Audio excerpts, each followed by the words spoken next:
Fala, minha rapaziada, sejam bem-vindos a mais um vídeo aqui no canal Lucas Gess Repórter, e nesse conteúdo a gente traz o que de mais importante aconteceu no noticiário do Internacional nesta quinta-feira, dia 1º de agosto de 2024. Mais um treinamento com novidades importantes, comandado pelo técnico Roger Machado no CT de Alvorada. Segue a preparação para o duelo importantíssimo pelo Campeonato Brasileiro contra o Palmeiras, no domingo às 5 horas da tarde. E tem também um garoto que foi chamado e participou desta atividade. A gente traz detalhes do Inter dentro do mercado de transferências. Um atacante na Europa foi procurado.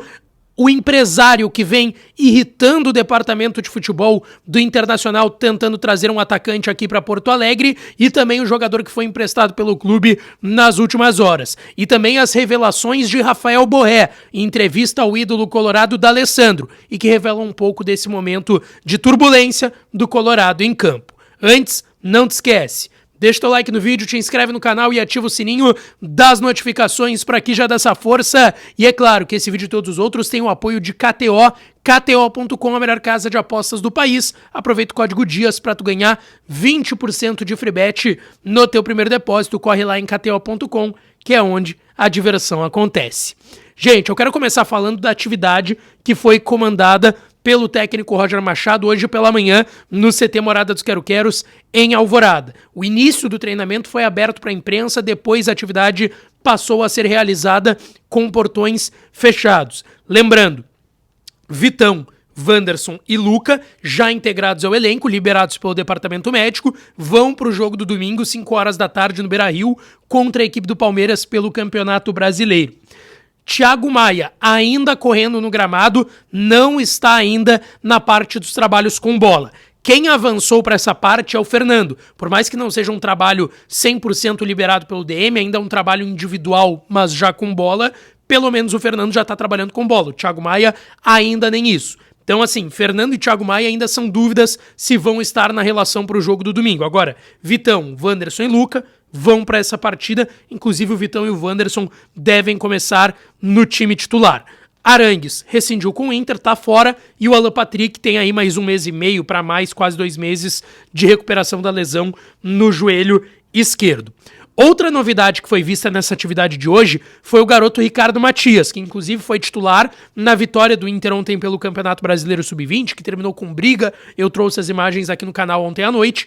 O Ricardo Matias participou da atividade, assim como outros garotos das categorias de base do Inter, mas já fazia um tempinho que a gente não via o Ricardo Matias treinando. Será que é um indício? Será que ele vai ser pelo menos relacionado para o jogo do domingo? A ver se amanhã ele vai treinar de novo. No sábado ainda também tem treinamento, 2 dias, né? Sexta e sábado, antes do duelo do domingo no Beira-Rio contra a equipe do Palmeiras. Gente, já avançando para as questões fora de campo, de bastidores e mercado de transferências, eu quero começar falando sobre um jogador que não deve vestir a camisa do Inter, Leandro Damião. O atacante, que já teve 2 passagens pelo Inter, vitoriosas, foi campeão da Libertadores em 2010, foi um dos melhores atacantes do país e do futebol sul-americano em 2011, extremamente goleador, volta para o Inter na Série B para ajudar a tirar o Inter da B e joga ainda 2018 naquele Inter que fez um ótimo primeiro turno de Campeonato Brasileiro com o Papito, com o Odair Hellmann. Ele não tem mais contrato no Curitiba, desde que deixou, depois de 5 temporadas, o Kawasaki Frontale lá no futebol japonês. Voltou pro Brasil, jogou no Coxa, não foi bem, deixa eu até pegar os números aqui, tá? 16 jogos e só 3 gols do Damião no Curitiba nesse seu retorno ao futebol brasileiro. Rescindiu seu contrato no Kawasaki Frontale. Cara, 5 anos do Leandro Damião empilhando taças, fazendo gols pra caramba. Ele teve uma média de 30, 40 partidas por ano nesses 5 anos que ele jogou por lá. 31 gols na temporada 2021, que foi o ano mais goleador dele lá no futebol da Ásia.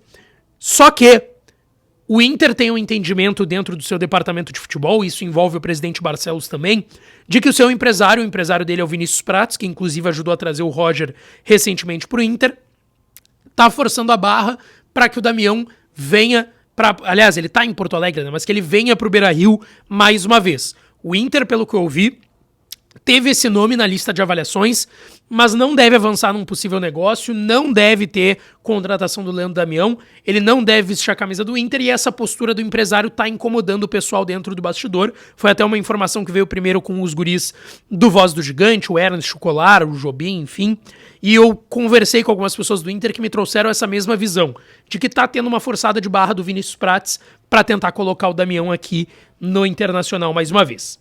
A outra informação que tem de mercado é o empréstimo do Matheus Dias. Hoje ele já posou para fotos lá na Ilha da Madeira, em Portugal. Vai ser jogador do Nacional da Ilha da Madeira por empréstimo até o meio do ano que vem. Uma temporada de empréstimo no futebol português. Lembrando que ele tem contrato com o Inter até dezembro de 2027. O Inter que conseguiu uma barbada, né? Ele estava muito bem na base, pertencia à Tombense de Minas Gerais. O Inter pagou só R$500 mil para comprar o Matheus Dias da Tombense. Trouxe em definitivo, aliás, ele ficou aqui em definitivo, né? Ele estava emprestado, ficou e agora está indo por empréstimo. Tem uma possibilidade, quem sabe, dando certo, do Nacional comprar ele, vamos ver. Mas é um jogador que está sendo emprestado e não veste mais a camiseta do Internacional até o meio do ano que vem. Repito, ele tem contrato até dezembro de 2027, então ele ainda é jogador do Inter, ainda tem um vínculo. Vamos ver se vai dar certo neste empréstimo. Quero trazer a procura do Inter por um atacante e também as palavras de Rafael Borré para o D'Alessandro numa entrevista bem impactante, mas antes eu quero dar o recado da Societex, tá? Tu tem que pagar impostos, a tua empresa também, vocês não tem como escapar disso. Só que, possivelmente, tu tem pago impostos acima do que deveria estar pagando. E quem vai te ajudar com isso é a Societex. Societex faz um cálculo nos últimos 5 anos do quanto tu pagou a mais em impostos. Depois desse cálculo, eles te ajudam a recuperar boa parte desse valor. Tem empresas recuperando milhares de reais, tem empresas maiores, gigantes, recuperando milhões de reais. Tudo isso com auxílio e com a ajuda da Societex. Tá o QR Code aqui na tela.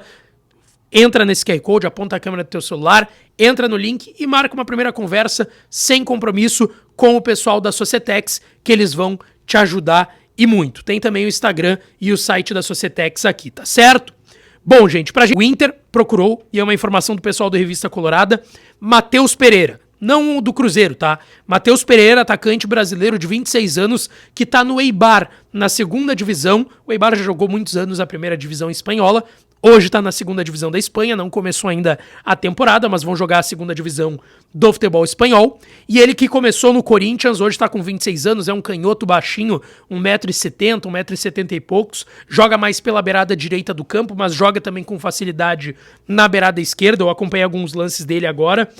Não me recordo de ver ele jogando, tá? Mas ele surge em 2015 no Corinthians. Não tem tantas oportunidades por lá, tá? Tanto que joga muito mais na base do que no elenco profissional do clube paulista, e aí ele começa a circular em diversos clubes europeus, tá? Eu tenho aqui, ele joga primeiro no Empoli, na Itália, no profissional, aí depois ele vai para Juventus, joga no Sub-19, é emprestado pela Juventus pro Bordeaux, da França, depois bate e volta pro Brasil e joga no Paraná, volta do empréstimo para Juventus, joga na Juventus B e só 3 jogos na Juventus principal. Aí ele é emprestado pro Dijon, da França, até que ele vai pro Barcelona B. Aí ele joga 3, 4 temporadas no Barcelona B, não chega a jogar no profissional do Barça e vai pro Eibar, onde ele é titular desde 2022, quando chegou por lá. Só que a informação da Revista Colorada, e eu conversei com o empresário do jogador também, é de que ele não deve vir pro Inter. O Inter procurou tentando um molde de empréstimo, só que o Eibar só quer vender o jogador. E aí eles querem um valor mais alto. Esses empresários que cuidam da carreira do Matheus Pereira até já negociaram outros jogadores com o Inter nos últimos anos, mas deixaram claro que o negócio não deve acontecer, porque o Inter quer um empréstimo e o Eibar quer vender o jogador. Para fechar, gente, eu quero trazer aqui um pouco do que o Rafael Borré abriu o jogo pro D'Alessandro, numa entrevista para a Dale TV, que é agora o canal de YouTube que tem o D'Alessandro, ele faz diversas entrevistas. E o Borré falou um pouco sobre esse momento atual do Internacional. Primeiro ele fala que tá ambientado a cidade, ao torcedor. Ele agradeceu muito durante essa entrevista a recepção do torcedor que foi feita lá no mês de março, quando ele chegou aqui em Porto Alegre, que ele sabe da esperança do torcedor de voltar a conquistar títulos a partir da chegada dele e de outros jogadores de hierarquia no Internacional. E ele cita o momento do Inter. Ele disse que ele não tem muito como falar sobre as eliminações na Copa do Brasil no Gauchão, porque ele não jogou. No Gauchão ele não estava inscrito, chegou depois que o Gauchão já estava em andamento. e também na Copa do Brasil ele estava na disputa da Copa América com a seleção da Colômbia. Mas ele disse que ele sentiu no vestiário o elenco abatido, principalmente com a eliminação no Campeonato Gaúcho, que se tinha muita expectativa no time em voltar a conquistar o Gauchão, que é um título que o Inter não ganha há um bom tempo. E o Borré disse que ele sentiu o golpe vendo seus companheiros abatidos dentro do vestiário, principalmente depois dessas duas eliminações, mas principalmente depois do que ele viu no vestiário pós-eliminação no Campeonato Gaúcho. Sobre a eliminação na Sul-Americana, na repescagem para o Rosário Central, ele disse que o Inter não tinha nem que ter ido para a repescagem. O Inter era obrigado a se classificar na fase de grupos. Ele disse que ele e o grupo assumem a responsabilidade disso, de que no grupo eles eram um time de maior história, um time de maior camisa, e que isso já deveria ser um ponto a favor para o Inter conseguir se classificar para as oitavas de final, sem nem ter que passar pela repescagem, como acabou acontecendo. E ele disse que talvez tenha faltado na Sul-Americana assumir essa responsabilidade e esse posto. Ó, nós somos o time grande, nós temos a maior camisa e nós vamos passar. Nós vamos passar. E o Borré disse que faltou talvez o grupo e o time assumir esse tipo de responsabilidade e esse posto de equipe mais forte para conseguir a vaga nas oitavas da Sul-Americana. Deixa tua opinião sobre o vídeo e sobre os conteúdos que a gente trouxe aqui nos comentários que eu interajo com vocês. Não esquece de deixar o teu like no vídeo, te inscrever no canal e ativar o sininho das notificações, tá certo? Beijo, um abraço e até a próxima.